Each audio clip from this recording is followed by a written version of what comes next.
I don't know, maybe 26 is a bit, maybe possibly a bit of a sandbag, I'm not sure. It's hard to grade such a sandy route. Yeah, time will tell, I suppose. If it ever gets a repeat, we'll see.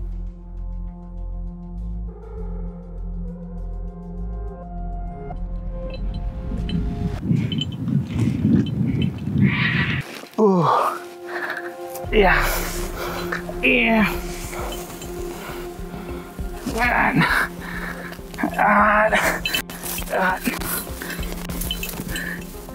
Good. Oh, fuck. Okay, make it smooth. I'm about to peel off. Yeah. Holy shit. Spicy.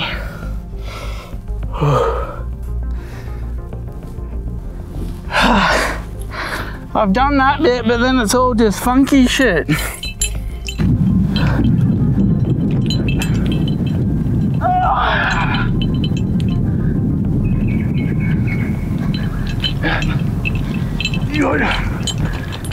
Yeah, oh dear. Oh.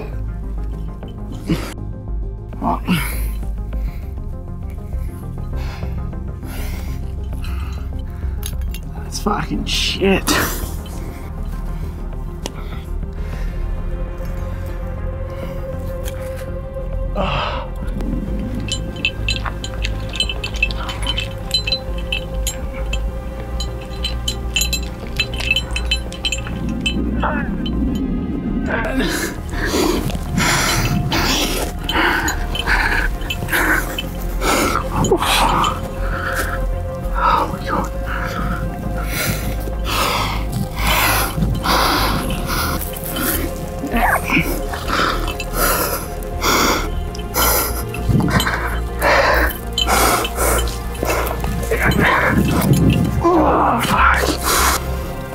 Oh my god, that was horrifying. Take. That was horrific. That gear's really bad.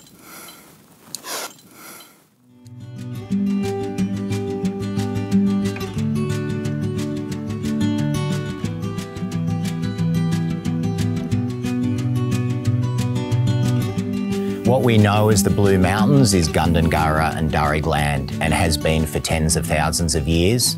Their rich connection, history, culture still exists today and has for many, many generations. And they knew this place really intimately. You know, that's one of their passes up through the cliff. So when Europeans came here, the main routes were obviously established already and had been used and were woven into their story times. And I think that linked to stories. And when climbers started climbing here, which was 90 years ago, some people in Katoomba, Dr. Dart, Dot Butler, they were sort of the climbing royalty that we look back on. The history of the cliff's pretty unique. It fell down in a giant landslide. The pioneer of New South Wales climbing, Dr. Dart, the de facto person who set up the Katoomba Suicide Club, which was what the locals called the little climbing community in the late 1920s, 1930s. He wrote about the fracture that opened up behind the Dogface feature that caused the landslide in 1931. There wasn't a difference between sport climbing and trad climbing, it was just climbing. And in fact, the first bolts were put in by Bryden Allen because there was no gear. Jam his head in a crack on landslide chimney, spend half an hour placing a bolt. It was one of 4 runners in a 50-metre pitch, you know, completely terrifying experience. And he'd pioneered this use of bolts where he'd drill a hole with like a bricklayer's hand drill with a hammer and a drill, and then he'd shave a metal bolt so it looked like a carrot, and so it could fit in that hole, and he'd hammer it in and it'd fit like a nail. One of the great pioneers, which is a guy called John Ewbank. At 15, he spent a couple of days climbing a route at the base of Echo Point with the hardest climber in the country at the time, a guy called Bryden Allen. They spent a night hanging in slings part way up, and then over the next 10 years, he put up over 25 major routes here with 10 different climbing partners. When he went to climb Gigantor, he was still a teenager, and he had this idea. The line was so pure, there was no breaks. He decided he was going to climb it in one pitch. They drove around, he was on the back of a motorbike. They had to go to 7 different climbers' households to borrow 100 pittons. He'd ordered a rope specially long enough so that he could do that climb. For many Australian climbers, John Ewbank was the real godfather, and we often forget that his primary climbing time was from 15 to 22 when he moved to New York to pursue a musical career. It was this really short period of time in terms of climbing, and he really defined climbing at the time. He put up the hardest climbs, he discovered the grades, he wrote the first guidebooks.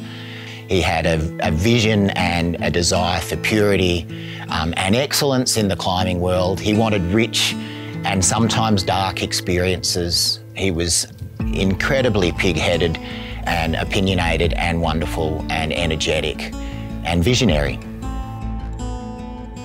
So the fixed bolts on Dogface are bad. Like, they were put in a long time ago. You know, some of them are vaguely okay. Others have kind of corroded into little hourglass shapes you can break off with your fingers. Some have worn so thin that there's barely a sliver of metal holding them together. And others, because of the nature of the rock, are just held in by canvas wadding, you know, to stop them falling out. Like, I've never seen anything like this anywhere in the world. People who go climbing don't always want that experience that people get on the Dogface. I think you need to have some need for a deep form of therapy to go there. But when you do, you have this experience with a rich experience of terror.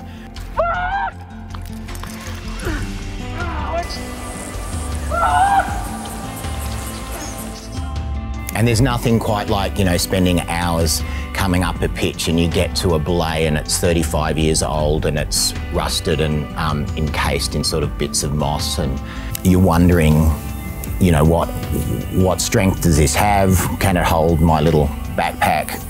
Zac is a humble all-rounder.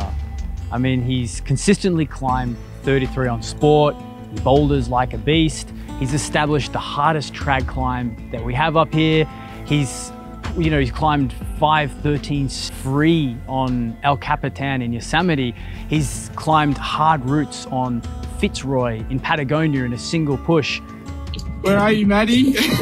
Fitzroy! Fitzroy.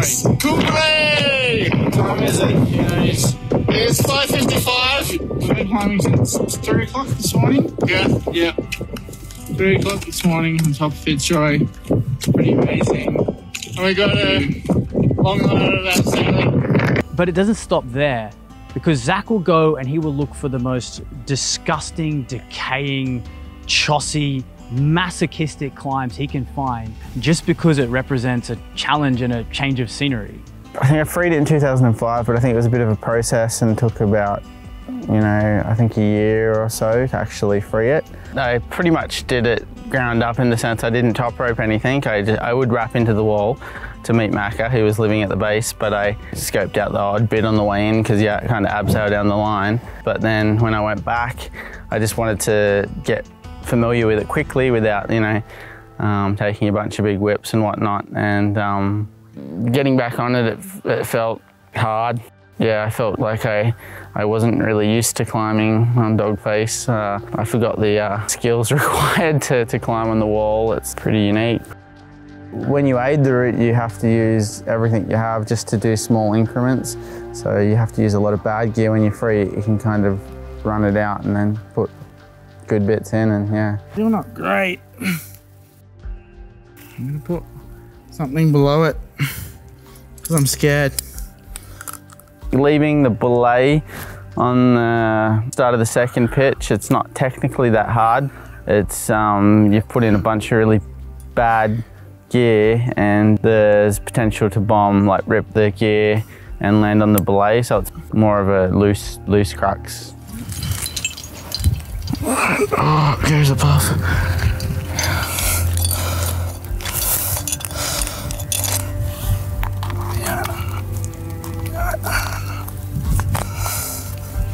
The quality of the rock is pretty poor there. And then I would say higher, about halfway up the second pitch, there's a thin crack.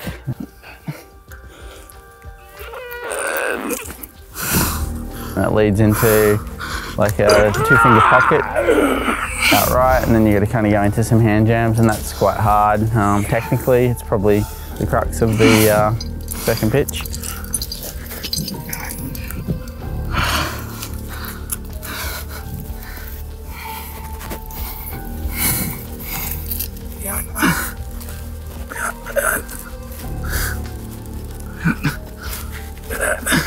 Thirdly, just trying to keep calm and not panic when you realise that you're in not such a good situation. Pretty disgusting.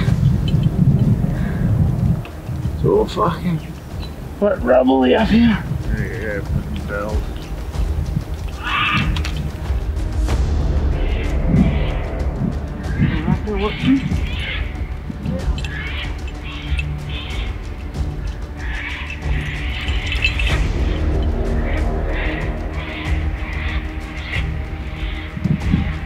Every shot may be different on Dogface. That's the beauty of it.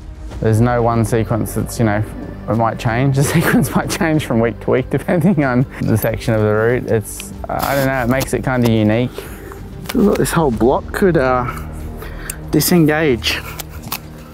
There's a bit of funky shit going on with it, I reckon. With a trad route on granite, it's always going to be the same. You know, the moves are going to be the same. But when you're on Dogface, you can never bank on something. You know, something might happen. You might break a foothold and then it'll throw you off balance. And then you have to do something slightly different. So it's kind of improvisation climbing. You know, you can train to get strong to climb a hard sequence, but it's hard to train for a sequence that could fall apart.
feels right.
Climbing on Dogface is a bit like climbing in a sandpit, as you can see.